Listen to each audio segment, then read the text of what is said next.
Ini merupakan salah satu tahapan dari persiapan atau pengolahan dasar kolam, yaitu kita akan membuang semua lumpur di dasar kolam, di permukaan dasar kolam.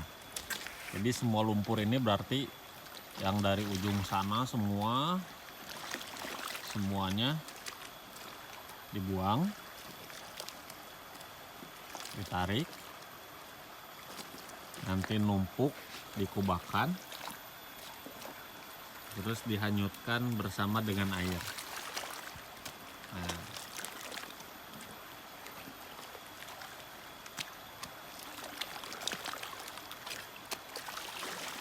pembuangan lumpur ini dilakukan sebelum kolamnya dikeringkan. Jadi kalau udah kelamaan kering, susah nanti buang lumpurnya.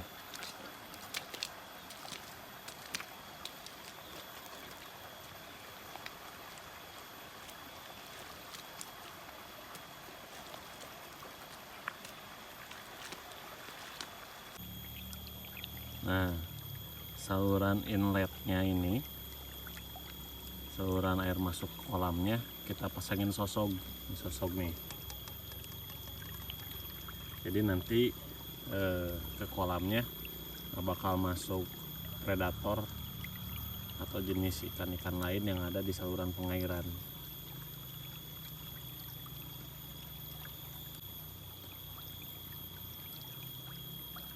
Kalau masuk ikan-ikan lain kan nanti takutnya larvanya malah dimangsa sama ikan-ikan lain yang masuk lewat pengairan. Kalau pakai ini otomatis nggak kesaring.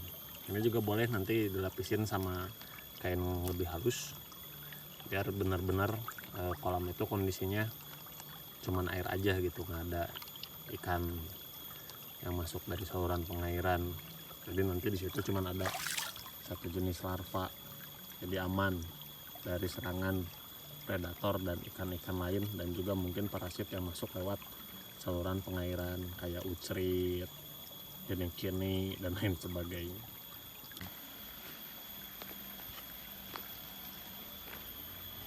Bakannya udah bersih sekarang kan ya, udah kelihatan kebakannya. Udah kering tuh, bisa diinjak tanahnya. Nah, sananya juga sama tuh. Jadi kalau kondisinya udah kayak gini, tinggal kasih ini, tinggal diisi air. Ini sebelumnya udah dipupuk. Kolamnya sekarang udah kering, sekarang kolamnya tuh bisa diinjak, udah gak ada lumpurnya, udah dibuang. Ini tuh dikasih kapur, ditebar kapur untuk menjaga pH, terus membunuh parasit yang masih bersarang di permukaan tanahnya. Ya, keras ini tuh.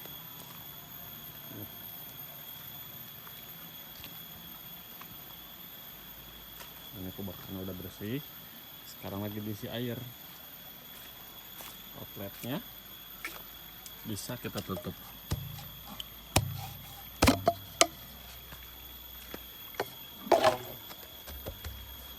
Oke.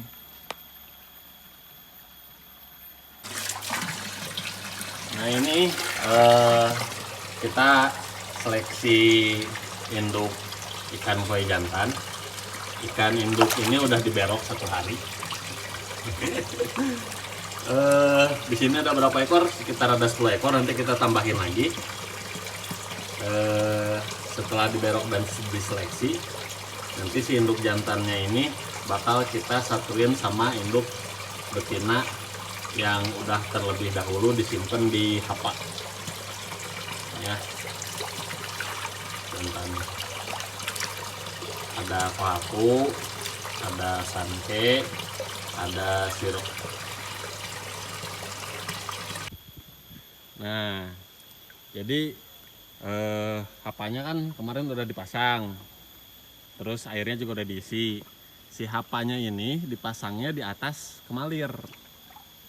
Jadi nanti waktu mejahin airnya dimasukin di kucuran, nanti oksigen terlarutnya mengalir ke sini dari inlet ke arah pengeluaran.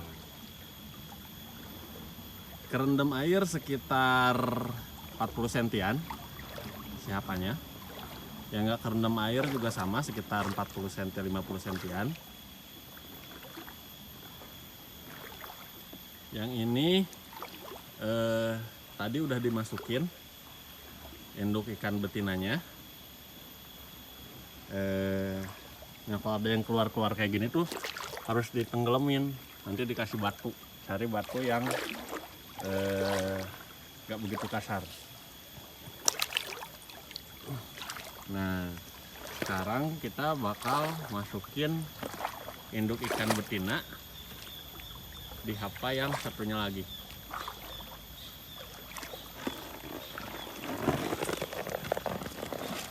Nah ini induk ikan betinanya udah diberok, udah hasil seleksi, dipilih yang matang gonat. Masukinnya satu-satu pelan-pelan. Sekarang ini sekitar jam setengah 10-an. Ini jenis kohaku. 1 ekor, 2 ekor, 3 ekor, 4 ekor, 5 ekor, 6 ekor, 7 ekor, 8 ekor, 9 ekor, 10 ekor. Di sini induknya agak kecil, soalnya induk-induk yang besar telurnya belum siap untuk dipijahin. Jadi kita pakai yang ada aja, yang agak kecil. Harusnya induk yang dipakai itu induk yang ukurannya besar, setidaknya 2 kilo dan umurnya masih muda. Jadi 2 kilo dalam waktu kurang lebih 18 bulan atau 2 tahun. Jadi benih yang dihasilin juga nanti pertumbuhannya maksimal. Oke. Nah setelah memasukkan induk betina, nanti kita bakal masukin induk jantan sekitar 2 jam sampai 3 jam dari kita masukin induk koi betina. Jadi induk betinanya biar dia menyesuaikan diri dulu dengan wadah memijahnya, biar rileks, biar santai. Nah 20. Ini kan 2 jam kemudian kurang lebih, sekarang udah sekitar jam 12, jam setengah 12-an. Nah sekarang kita masukin indukan jantan. 2 genap, 27. Perbandingan ya, minimal 1:3. Jadi 1 betina itu ditemenin sama 3 indukan jantan. Tadi kan kita masukin betinanya sekitar 10 ekor ya. Nah, sekarang jantannya kita masukin 34, 35, 36. Jantannya ada 36 ekor. Ukurannya juga beragam tadi. Harusnya ukurannya seragam, kurang lebih mirip dengan ukuran induk betinanya. Tapi karena jantan yang lain belum siap, jadi kita pakainya yang jantan udah di stripping tuh udah kelihatan keluar spermanya. Nah nanti sore kita siap-siap untuk masukin substrat buat telurnya. Kita pakai kakaban sama eceng. Oke. Sampai jumpa nanti sore. Nah, sekarang kan udah sekitar jam 4 sore. Jadi sudah waktunya kita buat masukin kakaban ke wadah pemijahan. Ini kakabannya kemarin udah dibersihin dulu, udah dijemur. Nah, posisi kakabannya ini ya, dia melayang. Nanti kita kasih pemberat biar agak tenggelam sedikit. kira-kira 5 sampai 10 cm di atas air. Ini nanti kita tambahin lagi kakaban yang lain, lagi diambil. Terus kenapa ini airnya keruh? Soalnya kemarin musim hujan, hujannya lumayan, tiap hari turun gede, tapi ini masih bisa dipakai buat mijahin. Keruhnya segini masih bisa dipakai mijahin. Terus yang penting oksigen terlarutnya tinggi. Oke, sekarang kita masukin ke kakaban yang lain. Terus kita masukin eceng. Nah, sebagai substrat menempel telur, substrat tambahannya, substrat alaminya, sebenarnya nggak perlu juga pakai eceng kalau misalkan kakabannya cukup. Tapi ini untuk mengantisipasi kalau kakabannya nggak cukup, karena memang jumlahnya kita terbatas juga, kita pakai eceng gondok. Nah, ecengnya ini harus dibersihin, harus benar-benar bersih, karena lumpur banyak nempel di situ. Terus juga beberapa diantaranya ada yang busuk, daun dan akarnya. Jadi harus yang busuk-busuk ini harus dicabut, harus dibuang. Terus akarnya juga dipotongin. Jadi nanti kita pakainya pendek aja, akarnya segitu cukup. Nah, daun-daun yang matinya itu nanti dibuangin. Kalau sudah benar-benar bersih si ecengnya, udah nggak bau lagi, nggak bau lumpur dan bau bangke lah, kadang eceng. Nanti tinggal disimpan langsung di dalam wadah pemijahan, langsung disimpan di dalam hapa. Oke.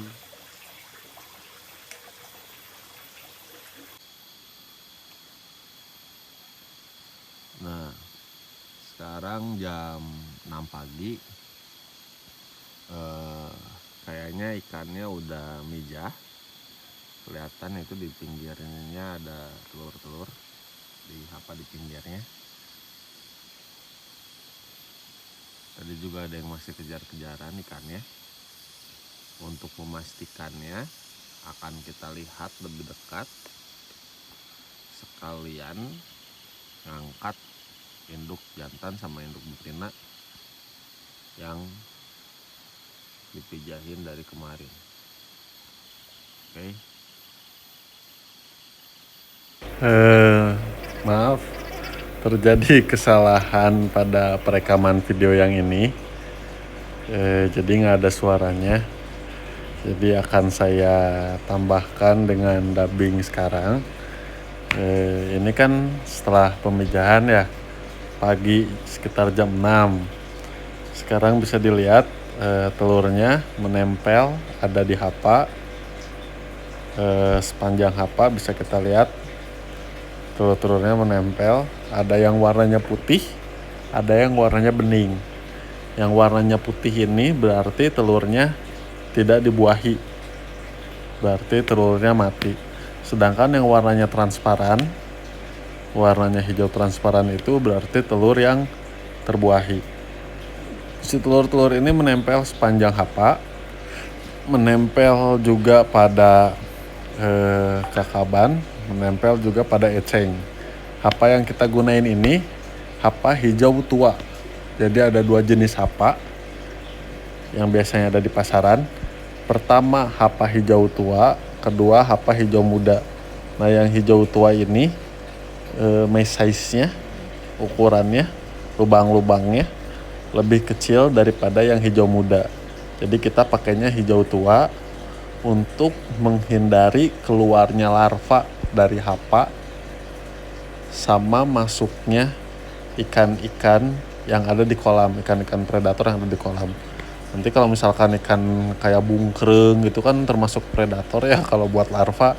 Kalau nanti dia masuk ke kolam, larvanya dimakanin sama bungkreng. Terus kalau misalkan larvanya belum bisa berenang dengan baik keluar kolam, sama nanti dikejar-kejar juga sama bungkrengnya. Nah sekarang bisa dilihat ini telur yang menempel pada eceng. Kelihatan kan ya, ada yang warnanya bening, ada yang warnanya putih. Yang bening ini berarti terbuahi, telurnya hidup. Yang putih ini tidak terbuahi, telurnya mati. Kenapa warnanya jadi putih? Karena embrio yang di dalam telurnya itu busuk, hancur, rusak gitu. Jadi warnanya putih, kusam. Kalau yang bening ini enggak, embrio di dalamnya berkembang. Jadi ada, nanti bakal kita lihat di bawah mikroskop biar lebih jelas lagi. Oke. Nah ini eceng-eceng yang kemarin kita masukin, ada di semua eceng ada telurnya nempel. Nah kan ini ikannya udah mijah ya, berarti harus kita angkat. Kalau nggak diangkat, nanti si telur-telur yang nempel ini dimakanin lagi sama ikan-ikan yang mijah. Sama jantan dimakan, sama betina dimakan. Oke. Nah sekarang mau kita angkat.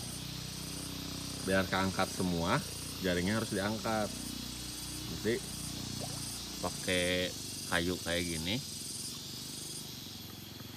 Nah, terus sampai ujung sana. Terus sampai ujung sana.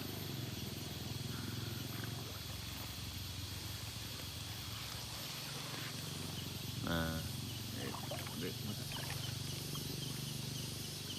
pindahin ke sebelah kanan yang kosong ada induknya pelan-pelan. Tuh, lihat pada lepas. Pembuahannya agak jelek ya, kelihatan di sini banyak telur yang putih.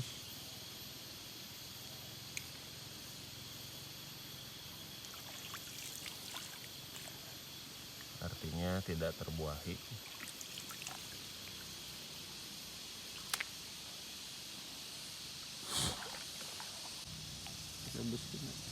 Nah sekarang kita bawa induknya ke bak polisalin.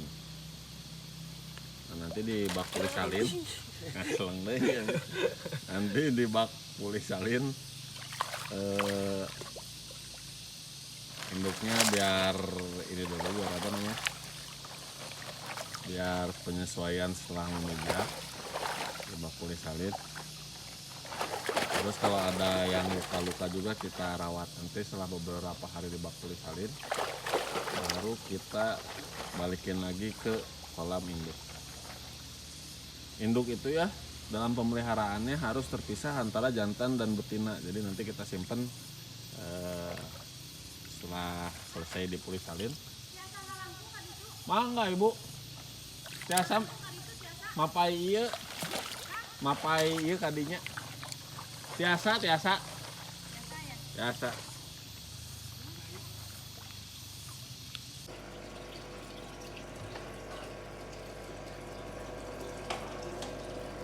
Oke, ini adalah telur hasil pemijahan alami ikan koi. Sampel yang kita ambil dari kakaban, kita cabut tadi.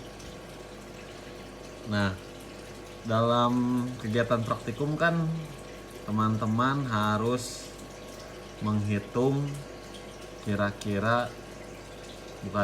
harus menghitung berapa FR dari pemijahan alami yang telah dilakukan. Nah, untuk menghitung FR-nya nanti akan saya bantu. Untuk menghitung HR-nya juga nanti saya bantu.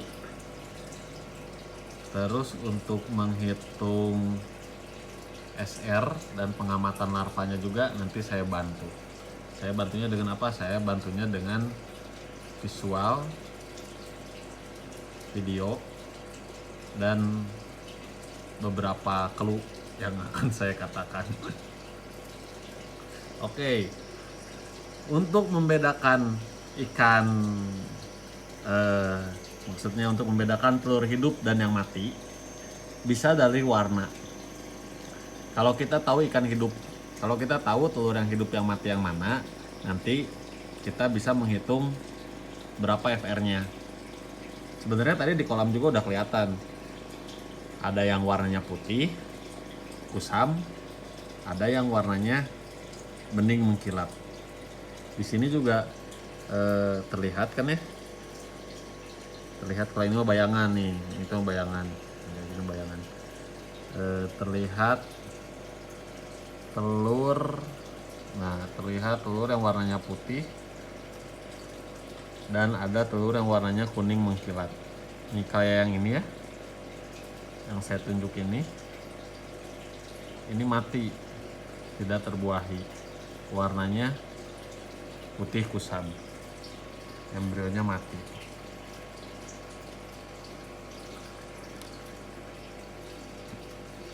Yang ini nih, bentar. Nah, lebih kelihatan kan? Nih, yang saya tunjuk dengan jarum. Ini mati, warnanya putih kusam. Sementara yang di sebelahnya ini hidup, di bawahnya ini. Warnanya bening mengkilap kehijauan. Yang ini mati, yang ini hidup. Yang ini hidup. Terus ada yang atasnya ini. Nah, atas ini. Yang sebelah sini mati. Yang sebelah sini hidup. Ya. Sekarang udah ini kan bedanya. Ini hidup.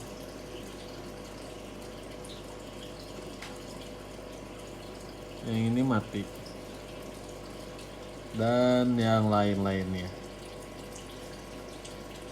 Nah, kan ini mati nih. Yang ini hidup. Ini mati, yang ini hidup. Nanti untuk meyakinkan ya, yang mati dengan yang hidup akan kita bandingkan di bawah mikroskop. Oke.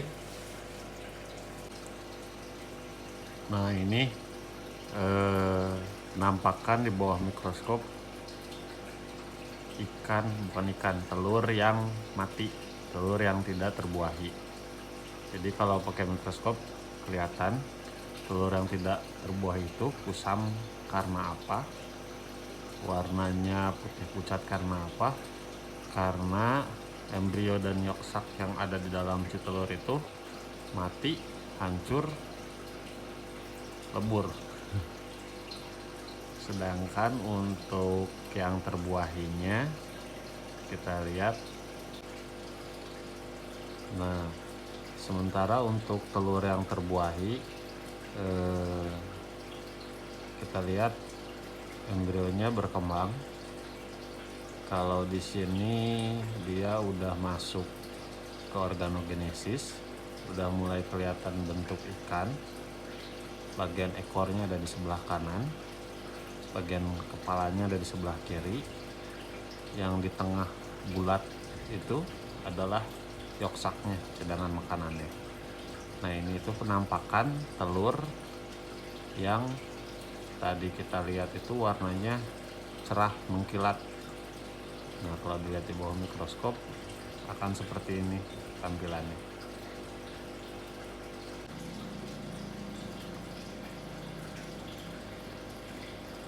Ini ukuran telur dari ikan koi. Ukuran telurnya ini bisa dilihat kurang panjang sih si bar ukurannya, tapi kurang lebih setelah melihat ini teman-teman punya gambaran soal ukuran telur ikan koi. Nah, sekarang teman-teman bisa menghitung FR-nya ya, dari sampel yang akan saya tampilkan dalam video.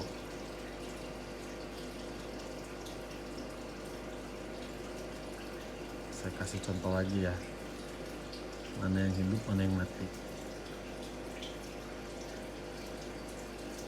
Ini mati ya, ini mati ya, ini hidup, ini hidup, ini hidup.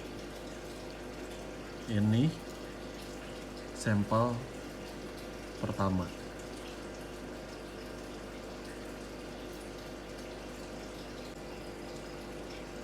Yang ini sampel kedua.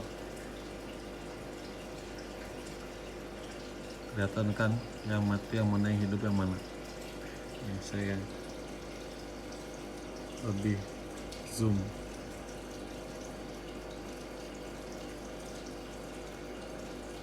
Kelihatan kan?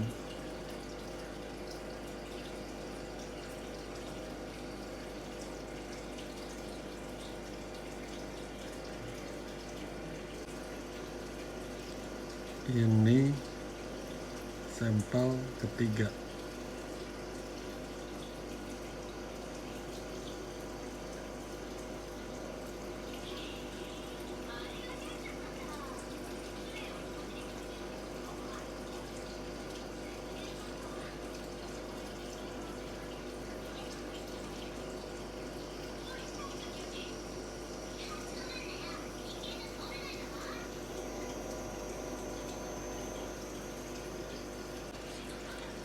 Ini sampel keempat.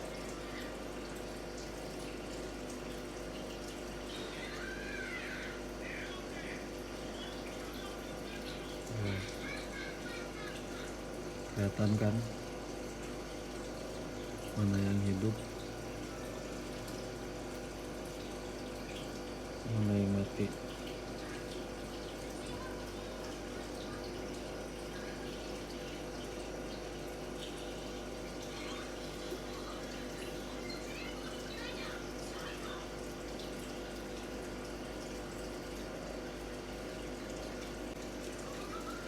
Ini sampel kelima.